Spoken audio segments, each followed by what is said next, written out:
Today it is my real pleasure to speak with Bob Cirino. Bob, you are the executive director of the non-profit Yoga Studies Institute and the founder of Spiritual Warrior.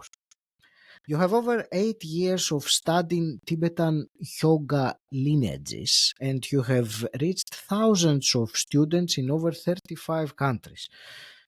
Beyond yoga, you are a serial entrepreneur with ventures in regenerative agriculture, real estate, and educational technology.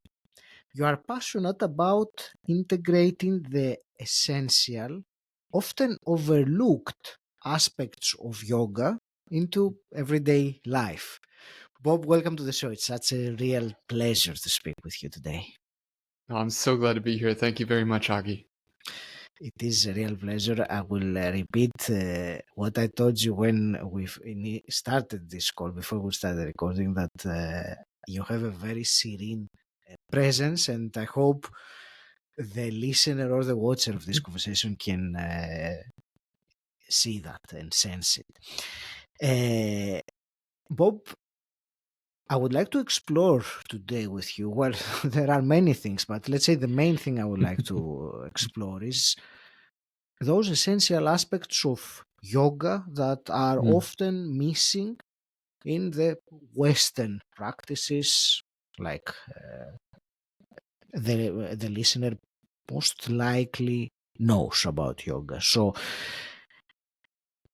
before we go there, what I would like to ask you is what initially drew you to do this extensive study of the Tibetan yoga lineages. So that's something I'm interested to find out. Yeah, well, thank you for that question. It's a kind question. I love the title of your podcast of personal development because that's something I've been passionate about for my whole life, and mastery. So those two different things, they are different things in one way, but of course they're connected. And I've just always been attracted to both of those things.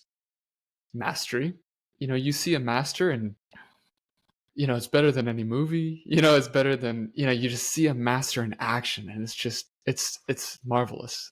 And so I've always been very interested in mastery.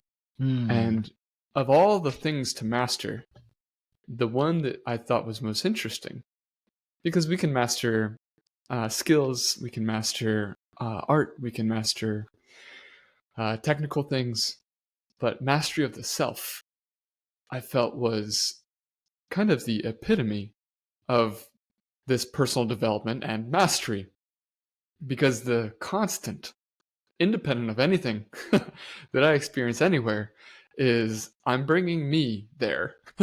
And so let me bring the best me wherever I go to whatever I'm doing. And also, I find that it's easier in many ways to master an instrument or to master a sport than it is to master the self. And so when I think about the most interesting field upon which, to gain mastery of the self is infinite in its endeavor. So that's really, not that the others aren't, but there's a certain kind of interesting complexity to mastery of the self. So I started by just journeying into what was really available in Western society, growing up in the United States. And so I got into people who were talking about, I grew up very Christian, in a Christian household. And, the prayer was just an interesting method of Christianity, because it was quieting. It was this kind of communing. And it was a place where you close your eyes and drop away everything. And you're entering into a unique place. And so I really liked that. And that was one of the first times that I really started to engage with the mind very directly. And then I took a long time alone in the woods once. And what I found was that all of my presumptions about who I am, what I'm doing, what my journey is, it drops away when the social pressures are released. I love this thing of you put your fist out and you have someone put their fist against your fist, and then you press against their fist, and they will naturally, unthinkingly press against you. Mm-hmm. And so often, the way that we engage with the world is a reaction to the social pressures that are pressing against us, but they're not necessarily our intention. And so I said, whoa, who is this guy? Who is this self beneath all of these things? And uh, and so I started learning like Napoleon Hill and Jim Rohn and a lot of these really beautiful people, honestly, Mm-hmm. and a lot of their teachings still live in me. And so I got really into that. And then finally, that led me to living on an organic farm in Costa Rica, where I picked up a book called Introduction to Buddhism. Mm. And in that, it said, hey, check out meditation. And so I checked out meditation. And I had a really profound experience that was indescribable. And so then I spent the next 5 years trying to put together science to describe what I was experiencing, which led me to quantum physics. And so I was reading and studying quantum physics, and what I found was that there was this one text that said, in summary, uh, the way that we are beginning to understand consciousness and our experience of reality is very accurately described by texts that are thousands of years old in Mhm. the yogic and Buddhist traditions. And so I said, Right. well, Right. so then I said, well, if these are masters of the mind, if these are masters of the self, and that for me is very interesting, because as I was getting into this mastery of self and mind, I realized that this light began to shine inside me of compassion. And I began, as I got out of the selfishness of my high school version of me into, I was always passionate about the environment and I wanted to help others. But, this idea of what is the depth of compassion? How deep, how infinite can that be? And what I found was these traditions that mastered the mind had a logical conclusion that our purpose is to serve others, which really resonated with me because, I've done a lot of things and you get to the end of it and you say, was that worth it? But every time I got to the quote unquote end of being compassionate or serving others, it was undoubtedly worth it.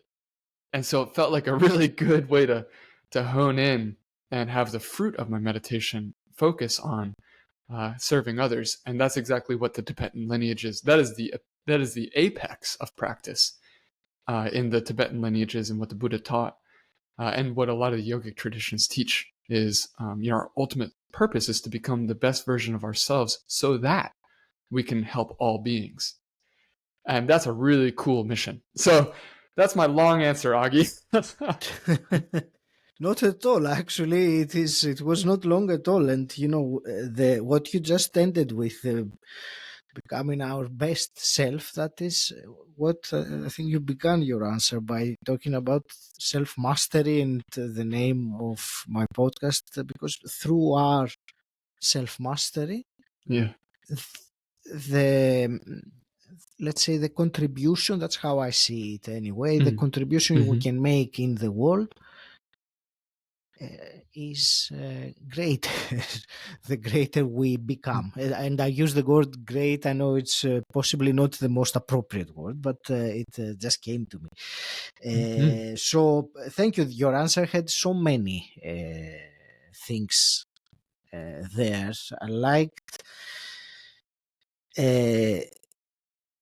you gave me very well the reason why you went into this quest, because you had this answer that you wanted to find for your Mhm. question. Yeah. So, having having gotten this kind of introduction, shall we say, let's actually move on to what I said earlier about yoga and the, as you say, the essential aspects of yoga that are often Mhm. missing from Western practices. So Yeah. let's talk about this so also the listener can understand a bit more practically what is it that you mentioned compassion, but maybe someone is wondering what is the relationship between compassion and stretching? Oh, yeah. Great question. And also before we started this podcast, I was asking you about your experience in your silent retreat, and one of the things that we landed on was, we can have an intellectualization of a lot of these, but if we don't have an experience of it, then it's just something on the shelf gathering dust, honestly. And I was pursuing a double major in university in biology and soil science with a minor in biochemistry, and I published peer-reviewed scientific journal articles as an undergraduate, and I dropped out because I realized that there's all this incredible information that we have that's just on shelves gathering dust. And that was not my purpose. My purpose was to invoke. I love that word, invoke. Let's bring it.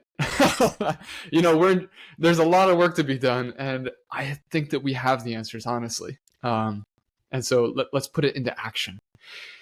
And so the reason I brought that up to respond to you, Agi, was with compassion being related to stretching.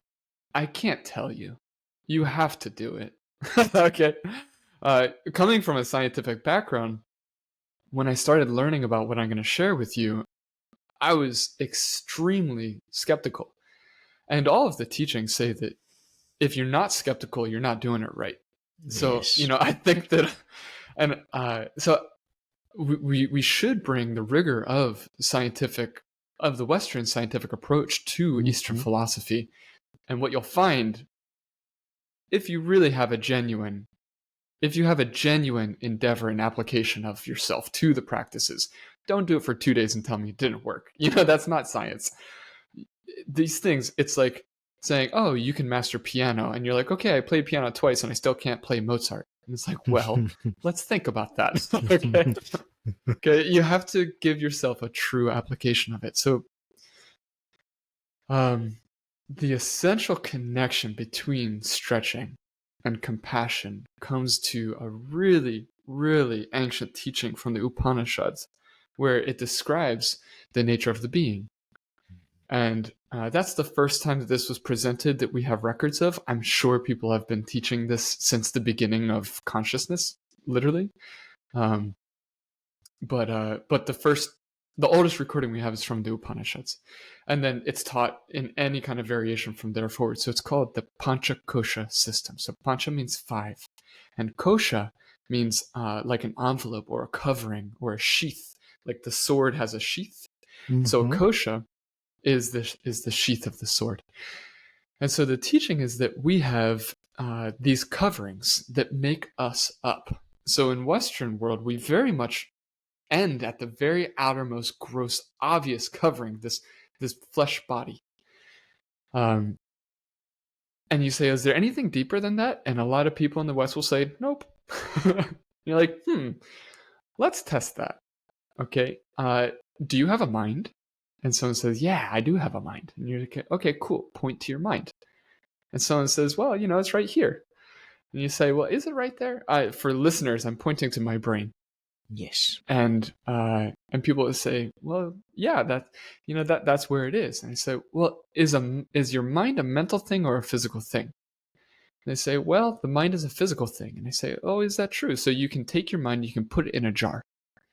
And they're like, well, no. And I said, well, all physical things you can locate. You can put in a jar. You can hold in your hand because it has a physical nature to it. It has a 3-dimensional presence, or at least a 2-dimensional location, which isn't necessarily a 3-dimensional object.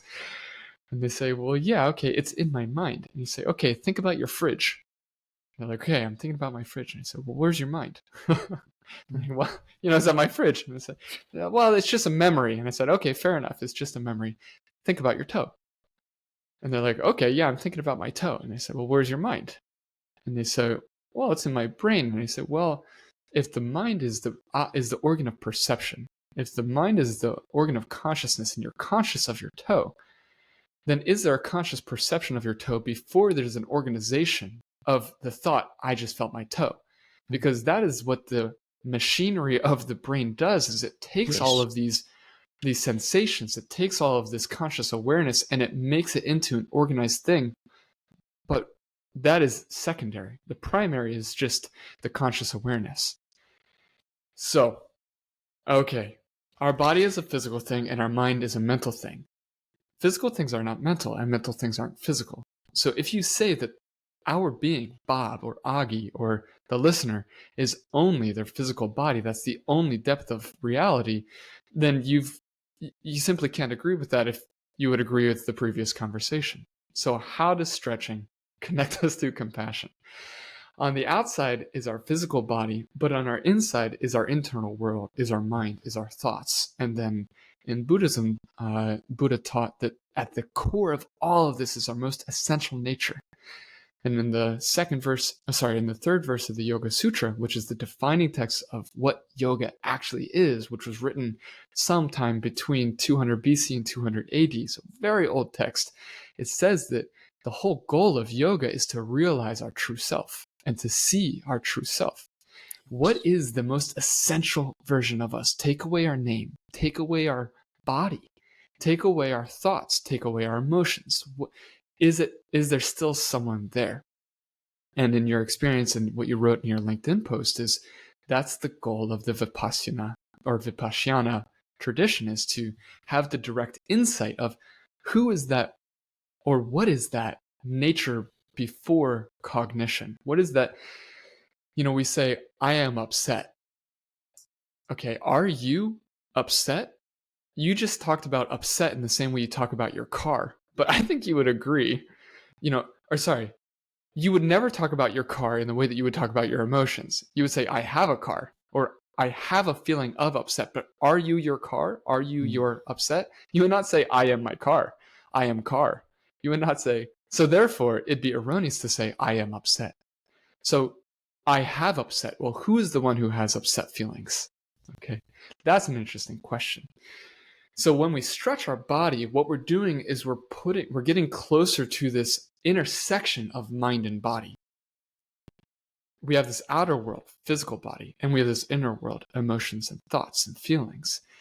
But how do these things, what are impossibly not connected, because mental things are not physical things and physical things are not mental things, where do they connect?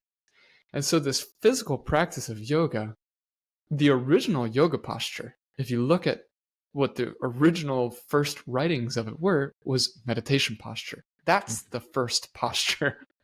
Okay.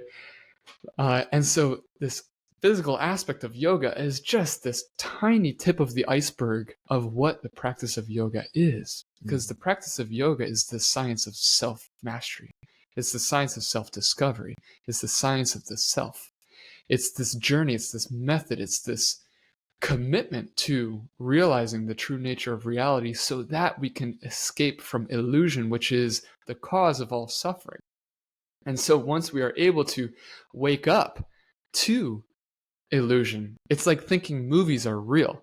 Like, you're gonna have a bad time, and then when you go to hit the TV screen because you don't like what you see on the film, then you're a fool, because that could never change what you're experiencing. You have to change the film. You have to change the impressions in order to change what you're seeing as a projection.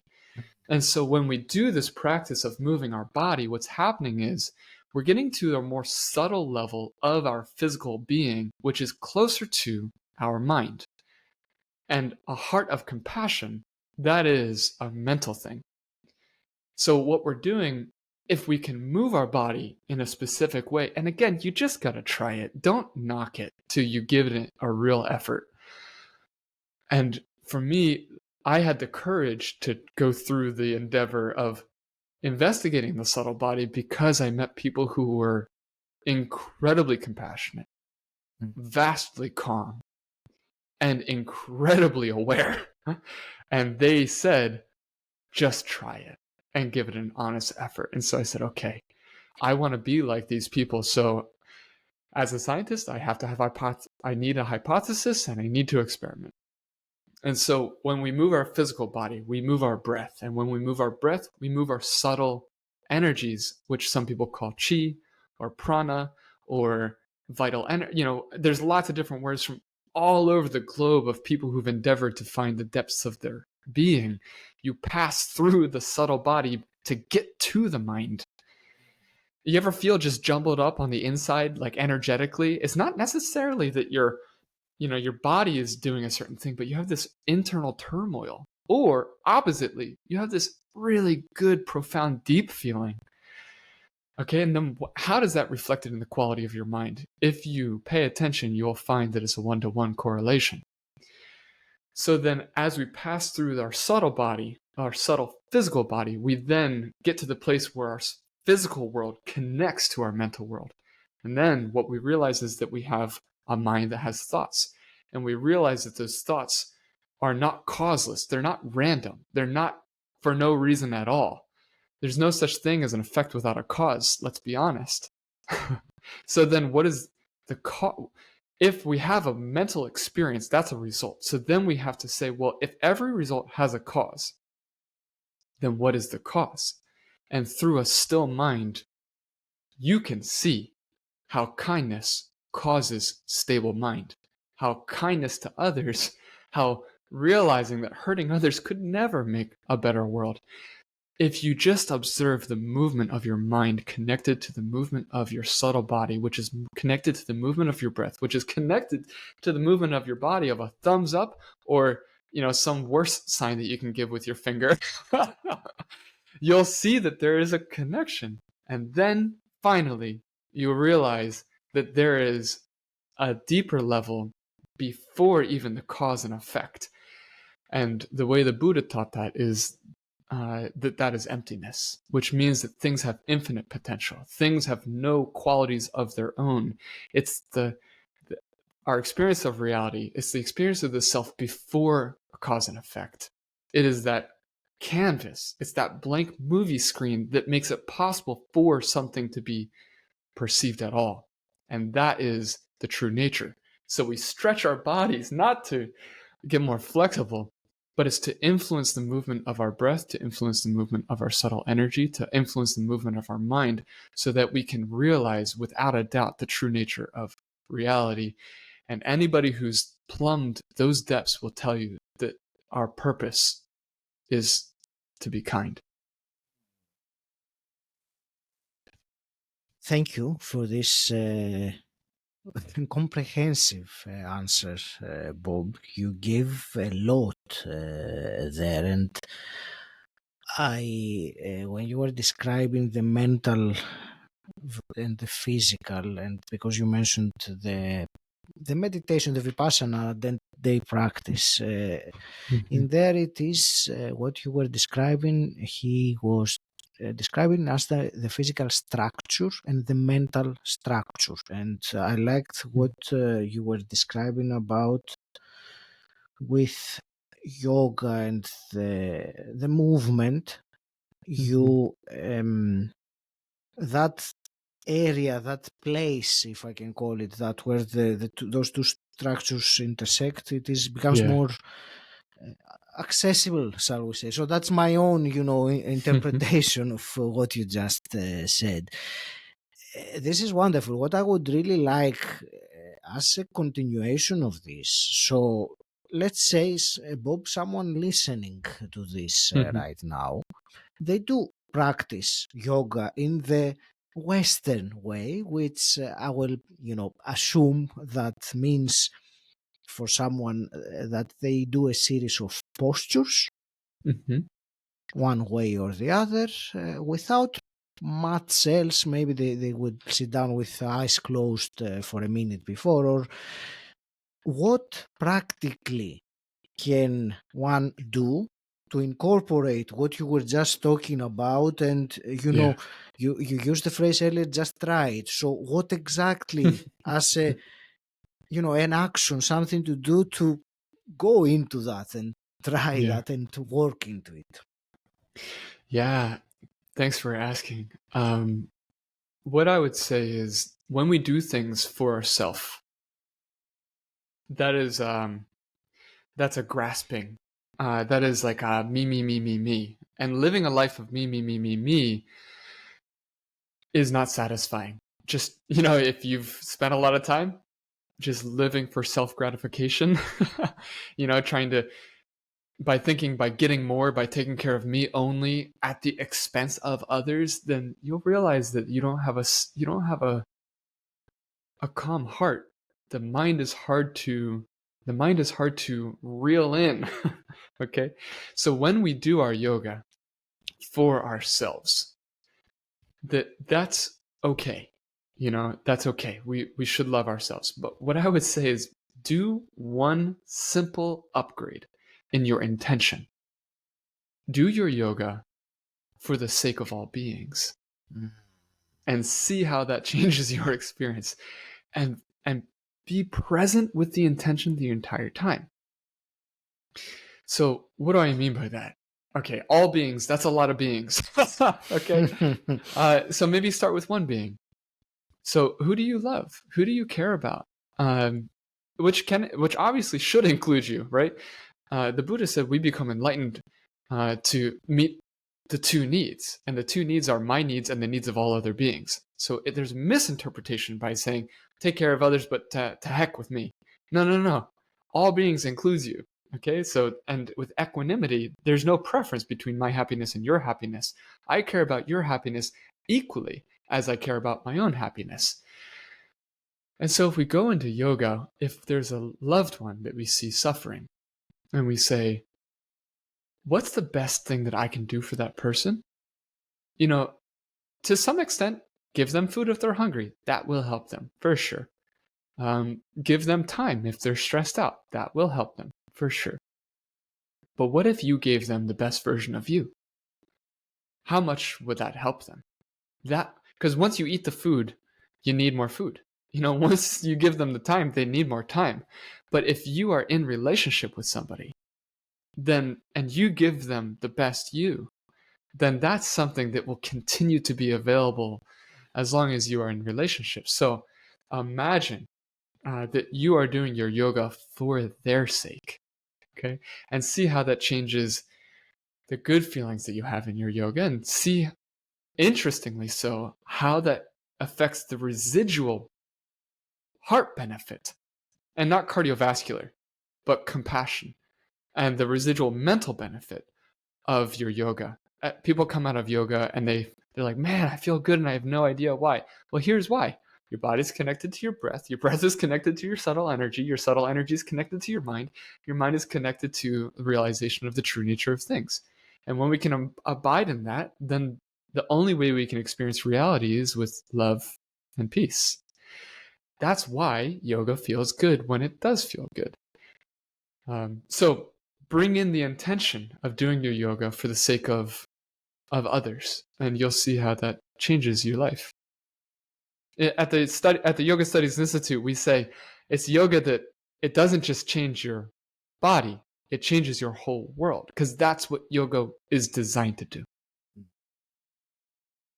Thank you. And you used the phrase upgrade your intention to do yoga for to benefit all beings or for someone else's sake. So my follow-up question with this is that when you say intention, for many, intention is something you set beforehand, and then you might perhaps rethink about it from time to time, but that's about it. Does that involve or do we maintain that intention throughout the practice? yeah. Do we focus? It is, I think it is something that, depending on what intention someone could interpret intention as something. Okay, I've set my intention. Let me do it now. That's why I'm asking. Yeah. I mean, what is meditation? To answer your question, I have to say, what is meditation? There's many different kinds of meditation, but in essence, meditation is the ability to concentrate. That's it.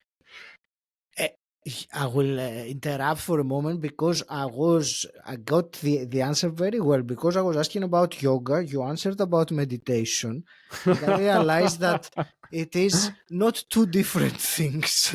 We're talking about the same thing. So that is Yeah. how I got the answer.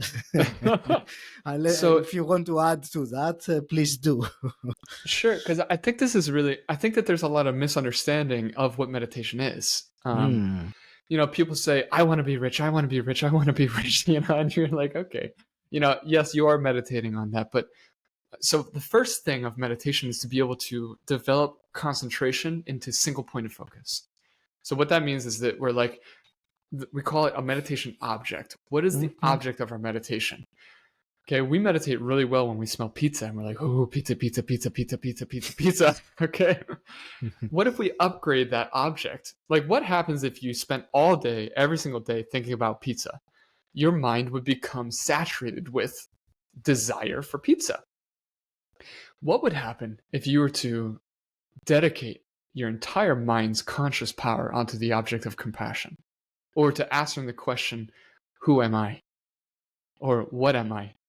Or what is it? What is consciousness at all? What is reality at all? What if you spent all day concentrating on that one object? What would be the quality of your mind? What would be the quality of your life if you were to do that? So, first is to develop compassion. Sorry, first is develop concentration on an object. And then the second is once we have that stable single pointed concentration, which in Sanskrit is called shamatha, then we have vipassana, which is insight. Because once we drill down with such incredible focus into a single point, like a laser almost, then we're able to break through the illusion and then get behind the membrane that has illusory reality separated from ultimate reality, and we're able to drill through and have a direct perception of the ultimate nature of reality. So what we need to do is we need to meditate without stopping all day long. And so an easy way to do that in your asana, which is the yoga for, that's like the word for physical practice, postures, is when you do your down dog. There's all these times in your practice when you're taking kind of a rest or a transition, whether it's a Mhm. down dog or a vinyasa or something that's regular. That's a nice way to be like, wait, what am I doing? Why am I doing this? And you come back to your intention. But then what ends up happening is that you ride your breath. Your mind rides your breath. And every single breath that you take is an embodiment of your intention. So you start with the grossest thing you can, get a hook onto, right? The word Buddha, is to wake up, the awakened one. And so we're sleeping. Society gives us a story to live. Marketing gives us stories to live. Our culture tells us who we are, but have we woken up to who we actually are or what we really want to do? We're sold a dream, but is the dream a nightmare? Is the dream a silly stupor from which we need to wake up into vibrant realization, into vibrant intentionality? And so the essence of meditation, or to live meditative, is to embody your intention unceasingly. And we get a lot of practice for that in our yoga, in our asana. And then you ride that throughout the day as best you can.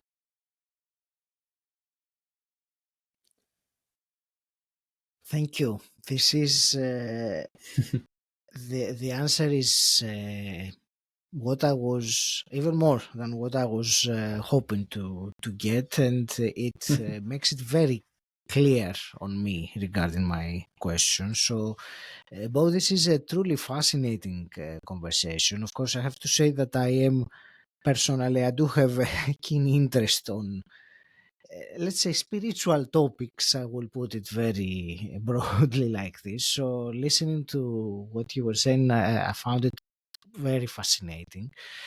uh, I will start wrapping up this conversation.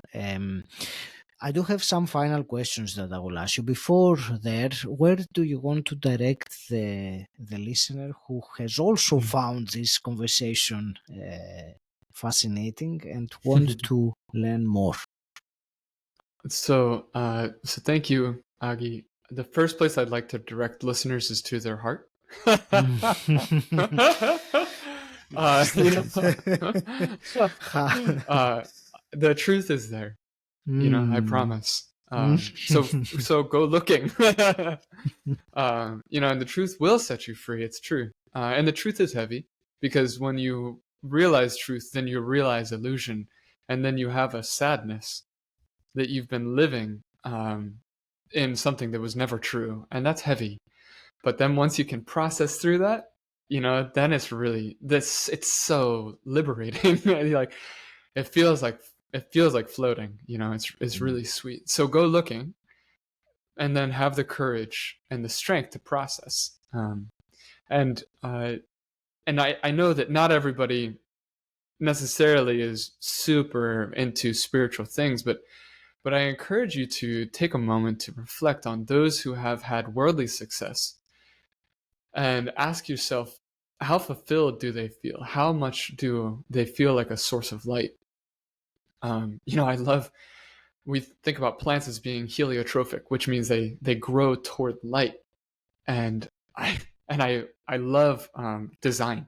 I love real estate because it's this idea of how to create physical patterns in a way that help people to be free. And I read this study that argued that humans are also heliotrophic, which means if they're given a window, humans will go to windows. They won't be in the dark. And it's like obvious. And I think that that's a reflection of our heart, of our spirit. And so when you find people who feel like a source of light, you feel yourself growing. You feel vitality, you feel health. And so the spiritual warrior framework, so you can go to spiritualwarrior.life. That's my website. And what we do there is the whole mission is to live fearlessly on purpose. Because first of all, what's a good purpose? That's a great question. Let's endeavor. Let's figure that out for ourselves. Here's some tools. We teach people how to do that because my teachers taught me. I'm just sharing what my teachers taught me. It's their kindness. And so, first of all, what is a worthwhile purpose? You live once, at least in this form. And so how do we use this opportunity while we have it? And then the second is once we realize what it really means to us to live on purpose, those are our core values, then we realize that it's really difficult to live our core values. So we have to be a warrior. We need to be warrior-like in destroying our anger. Because I love Shantideva, great philosopher from 700 AD, said, warriors feel like they've won by killing a human, but the nature of being alive is that we die. And so you're doing something that's inevitable. So it's actually no great thing to kill a living thing, because the moment you're born, you're guaranteed to die. Everything that starts must end. So warriors feel like they've accomplished some great thing by doing something inevitable. But the nature of anger is that anger begets anger. And so it's unending. So what a warrior it would be to end an unending thing. And the way that we end our anger is through compassion and wisdom. So we can go and be a warrior of the worldly things and win. And I would argue that if we don't have a spiritual underlying current or a spiritual purpose that's deeper than a worldly thing, then we'll realize that by winning, we've just lost, but with lipstick. We've lost, but there's frills and shininess around it. And so spiritual warrior framework is by winning the war of spiritual realization, by defeating the foes of selfishness and defeating the foes of transgressing our core values and defeating the foe of misunderstanding how things work, we by nature win the war of worldly things also. So spiritualwarrior.life is where you can find a lot of those cool ideas, techniques, and teachings. And then I would encourage you to go to yogastudiesinstitute.org, which is a nonprofit whose mission is to teach the classic texts and methods of yoga, which are a means of liberating ourselves and others from suffering forever. So those are two places. And you can find me on Instagram. I post pictures of my baby. We just had our first child 5 weeks ago, and life's pretty awesome. So if you want to engage there, that's great. That's fantastic. Thank you. And Bob, I have two final quick questions I always ask. Sure. The first one is, what does personal development mean to you?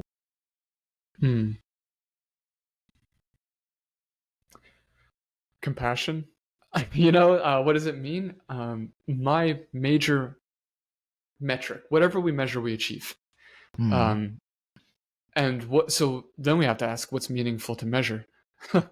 And what I've found in all the things that I've done, I've started businesses, I've sold businesses, I've traveled the world, I've done all these things. And what my teachers taught me, which I find to be true, is that the greatest thing to develop is compassion.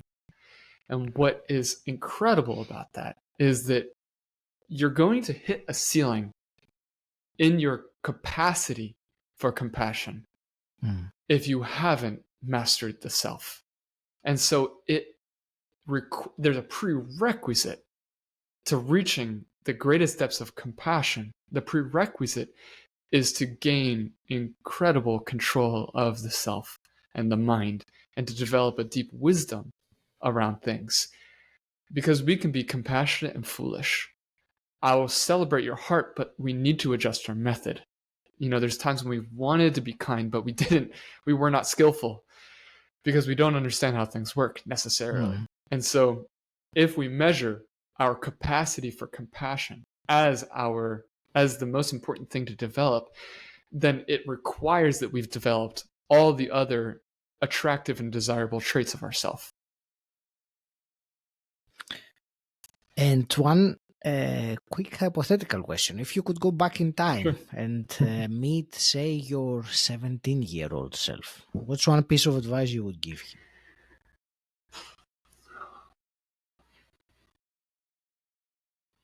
Well, 17 is an interesting age because that was when I really started to do all this. And, my journey is my journey, and I don't know if I would change it, because everything that I've gone through has given me the tools and the experiences that allowed me to serve others. I think I would just amplify everything that my 17-year-old self was realizing, which is, when I was 17, one phrase that woke me up, Agi, was, "In all things pursue peace." I realized, I did a death meditation, and I said, on my deathbed, what is the last emotion that I want to experience?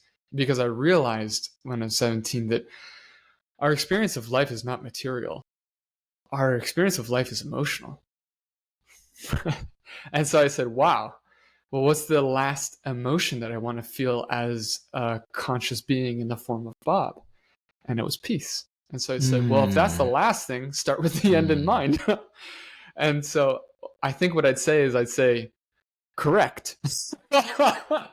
Yes, do that. And then I think I would say, go study Buddhism. Because they were masters of mind. They were, and they are, in my analysis, in my experience, the greatest logicians, the highest faculty of logic applied to the highest extent, I find in the schools of Buddhism. And so I think I'd say, check that out sooner. That's great. Bob, I want to thank you very much for this conversation. I want to wish you all the very best with continuing your mission with what you're doing. I will leave it to you for your final parting wisdom for the listeners.